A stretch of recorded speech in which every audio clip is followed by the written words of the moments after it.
গাজীপুর নাটা dormitory. এখানে দেশের বিভিন্ন অঞ্চল থেকে কৃষি বিষয়ক সরকারি এবং বেসরকারি অফিসার ও কর্মকর্তা কর্মচারীরা ট্রেনিং নিয়ে থাকেন।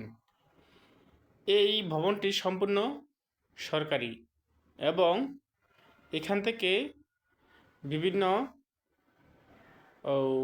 বিসিএস ক্যাডার, নন বিসিএস এবং সরকারি বেসরকারি কর্মকর্তা কর্মচারীরা প্রতি বছর ট্রেনিং নিয়ে থাকে। রুমটির পরিবেশ খুব সুন্দর, এই জন্য সরকার এবং সংশ্লিষ্ট সবাইকে অসংখ্য ধন্যবাদ এবং আন্তরিক শুভেচ্ছা ও অভিনন্দন।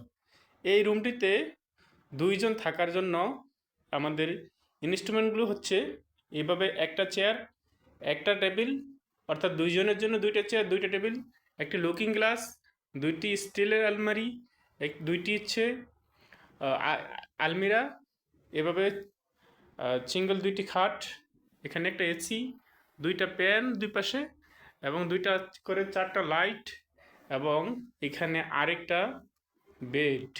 আপনারা দেখছেন অত্যন্ত সুন্দর এবং মনোরম পরিবেশ, খুবই সুন্দর। এবং এখানে একটি বাথরুম আছে যার ভিতরে খুবই সুন্দর এবং পরিপাটি।